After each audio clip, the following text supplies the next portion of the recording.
Hello student, स्वागत है आपका। जय हिंद, वंदे मातरम। आज हम लोग बायोलॉजी में आगे बढ़ेंगे और आगे बढ़ते हुए क्या पढ़ेंगे हम लोग? अलैंगिक या अलिंगी जनन पढ़ेंगे, ठीक है। इसका मतलब होता है बिना सेक्स के, बिना कोई दो लिंग हुए, जैसे नर और मादा, किसी एक से ही पौधों का निर्माण हो जाना अलैंगिक कहलाता है, ठीक है। आइए समझते हैं। इसे एकल जीव जनन भी कहते हैं, ठीक है। इसे एकल जीव जनन भी कहते हैं। क्यों? क्योंकि इसमें किसी एक पौधे से ही कर लिया जाता है। जैसे अगर नर पौधा है नर से बन जाएगा, अगर मादा पौधा है तो मादा पौधा से बन जाएगा। इसीलिए इसे क्या बोलते हैं? एकल जीव जनन कहा जाता है, ठीक है। आगे देखिए, अलैंगिक जनन बहुत सरल होता है, ठीक है। इसमें एक ही व्यक्तिगत पौधा, मतलब व्यक्तिगत मतलब होता है स्वयं एक ही पौधा, ठीक है, वयस्क बनने के लिए या बनने के बाद अपनी हूबहू, मतलब डुप्लीकेट क्लोन कह सकते हैं, प्रतिलिपियों के रूप में संतानें उत्पन्न करता है। बहुत सिंपल सी बात है, ठीक है। फिर आगे देखिए, जनक तथा संतानों के बीच कोई अंतर नहीं होता है, ठीक है। अंतर क्यों नहीं होता? मान लीजिए ये पौधा है आपका और इसी पौधे से टहनी निकाल कर अलग मैं यहाँ लगा देता हूँ, फिर ये पौधा बनेगा, तो इसमें कोई अंतर नहीं होगा। ये जनक होगा आपका और ये आपकी, ठीक है, संतान संतान होगी, और इनमें कोई अंतर नहीं होगा। जैसे ये होगा वैसे ये होगा, जैसे जनक होगा वैसे संतान होगी, क्योंकि जनक से ही निकाल के बनाया गया है, इसलिए कोई अंतर नहीं आता, ठीक है। तो क्या है, जनक तथा संतानों के बीच में कोई अंतर नहीं होता है, और संतान को पुंजक या क्लोन कहते हैं। क्लोन मतलब डुप्लीकेट, हमशक्ल, ठीक है, कहते हैं। आइए नेक्स्ट समझते हैं, अगली हेडिंग क्या है।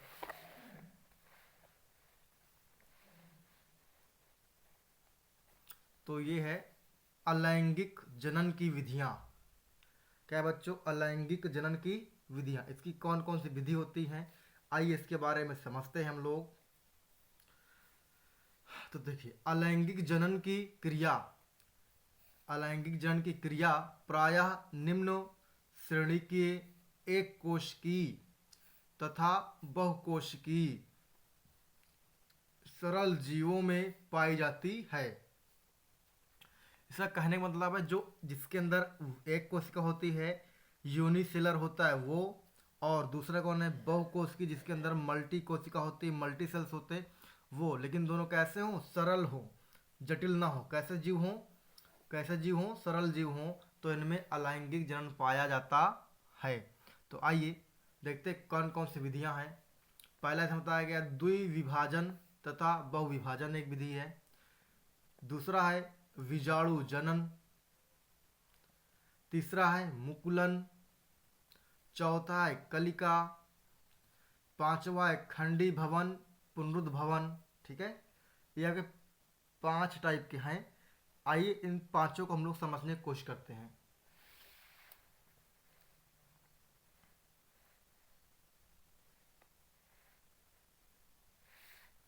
तो चलिए द्विविभाजन तथा बहुविभाजन समझते हैं क्या है, ठीक है। तो इसमें देखिए, द्विविभाजन प्रायः एक कोशिकीय पादपों या पौधों में होता है, ठीक है। द्विविभाजन किसमें होता है बच्चों? जो एक कोशिकीय पौधे होते हैं उन्हीं में होता है।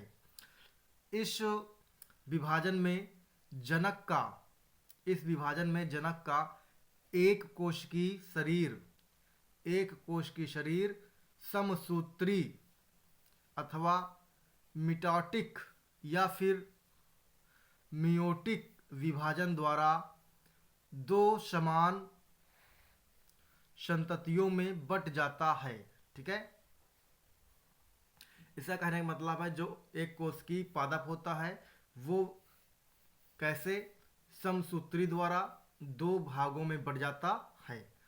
इसमें जनक सदस्य, इसमें जो आपका जनक है, पेरेंट है, सदस्य की मृत्यु नहीं होती है, ठीक है। मतलब जिसका पैरेंट है, जनक है, उसकी मृत्यु नहीं होती है, ठीक है। परंतु पृथक जीव के रूप में इसका अस्तित्व समाप्त हो जाता है, मतलब अलग अलग जीव नहीं रह पाएंगे, ठीक है, क्योंकि उसी से टूट के अलग बन गया है, तो दो जीव बन जाते हैं। किसी में अनुलंब तथा कुछ में अनुप्रस्थ, ठीक है, मतलब कह रहा है कुछ पौधों में अनुलंब हो जाता है और कुछ पौधों में अनुप्रस्थ हो जाता है, ठीक है। आइए आगे देखते हैं। तो इसका एग्जाम्पल इसका यूग्लिना ईस्ट, ठीक है। क्या एग्जाम्पल है उसका? Euglena east. और आप लिख सकते हैं स्टार फिश, ठीक है, स्टार फिश लिख सकते हैं। चलिए दूसरा है आपका विषाणु जनन, ठीक है। क्या है बच्चों? जीवाणु जनन है। आइए देखते हैं। जीवाणु एक कोशिकीय पतली भित्ति युक्त होते हैं, ठीक है, मतलब आप ये कह सकते हैं कि जो जीवाणु होता है एक कोशिकीय होता है, उसमें भित्ति कैसी होती है? पतली होती है, ठीक है। जीवाणु बनने के बाद उनका प्रकीर्णन होता है तथा नए पौधों या जीवों का अंकुरण द्वारा निर्माण होता है, ठीक है। जैसे एग्जांपल क्या है आपका? यूलोथ्रिक्स। ये जीवाणु क्या बीजाणु होगा बच्चों, गलत लिख दिया, क्या होगा? बीजाणु, ठीक है, यूलोथ्रिक्स। और नोट में देखिए यहाँ कुछ लिखा गया है। शैवाल में बनने वाले चल बीजाणु तथा अचल बीजाणु निश्चेष्ट बीजाणु युक्त बीजाणु होता है, ठीक है।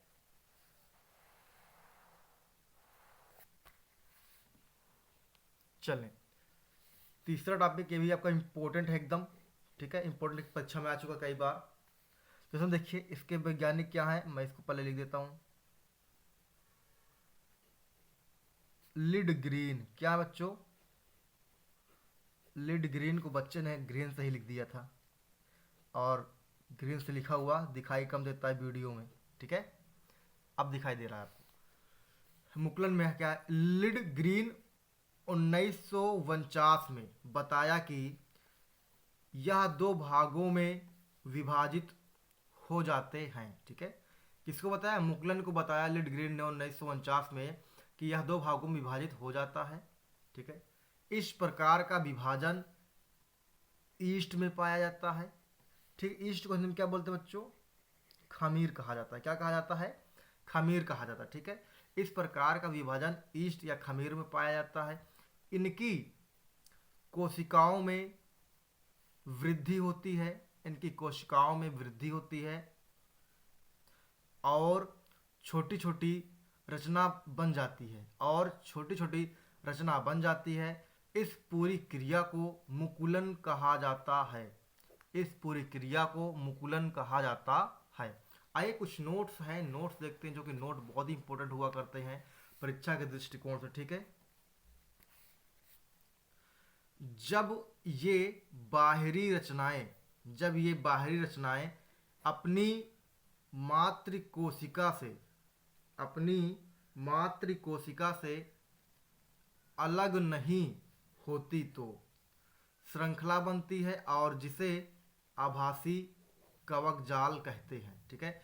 अब आपसे पूछा जा सकता है कवक जाल किसे कहते हैं या आभासी कवक जाल किसे कहते हैं, तो आप बता सकते हैं कि जो बाहरी रचनाएं होती हैं अपनी मातृ यानी पेरेंट से अलग नहीं होती वो कोशिकाएं, और उनमें एक श्रृंखला बन जाती है, जिसे क्या बोलते हैं? आभासी कवक जाल कहा जाता है। आइए नेक्स्ट टॉपिक देखते हैं।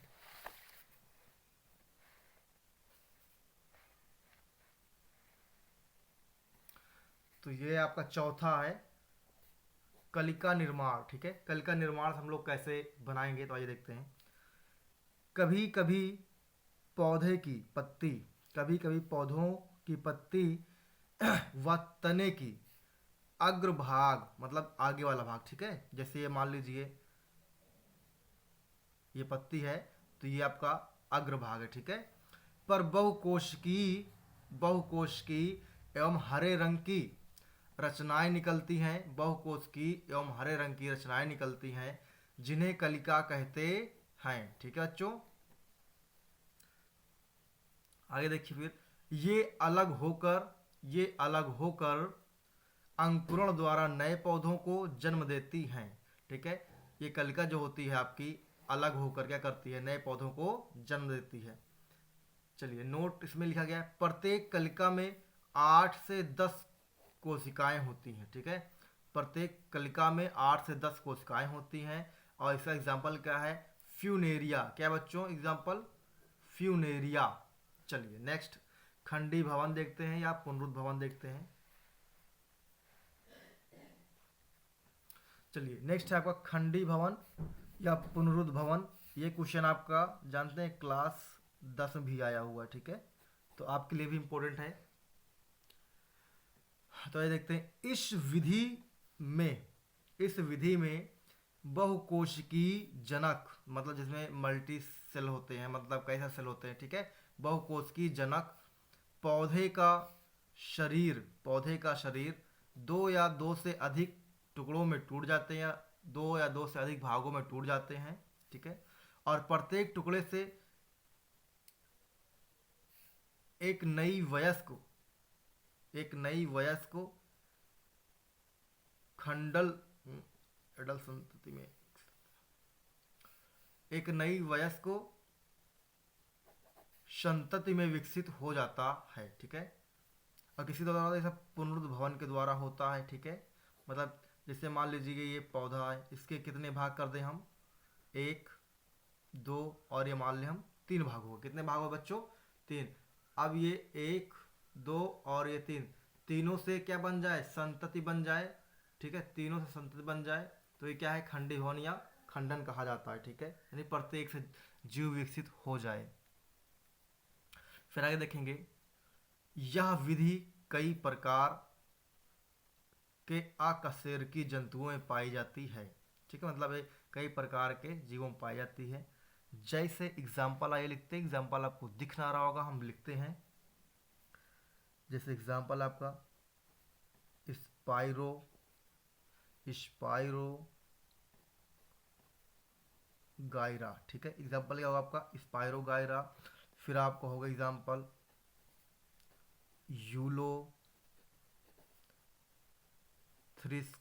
यूलोथ्रिक्सो। ठीक है, ये आपके एग्जाम्पल है, स्पाइरो गायरा, यूलोथ्रिक्स एग्जाम्पल। ठीक है, फिर आइए देखते हैं, जब हमने पढ़ लिया अलैंगिक क्या होता है, अलैंगिक के प्रकार पढ़ लिया, मतलब अलैंगिक की विधियां कौन कौन सी होती हैं, तो अब जाहिर सी बात पढ़ेंगे हम लोग क्या, अलैंगिक के लाभ क्या क्या होते हैं, मतलब अलैंगिक जन्म के कारण हमें लाभ कौन कौन से होते हैं। तो आइए पॉइंट टू पॉइंट देखते हैं लाभ बच्चों, और ये हेडिंग होगी आपकी लास्ट। पहला टॉपिक है अलैंगिक जनन में उत्पन्न संतति। ठीक है, अलैंगिक जनन में उत्पन्न संतति आकार की मतलब आकार में, व अनुवांशिकी मतलब उसका जेनेटिक अपने जनक के समान होता है। ठीक है, कोई भी अंतर नहीं आएगा। और दूसरा देखते हैं बच्चों, संतति में गुणसूत्रों की संख्या जनक के समान होती है, बिल्कुल सही बात है। तीसरा पॉइंट है, इस जनन में युग्मकों का निर्माण, निषेचन, भ्रूणी विकास आदि क्रियाएं नहीं होती, मतलब कि इसमें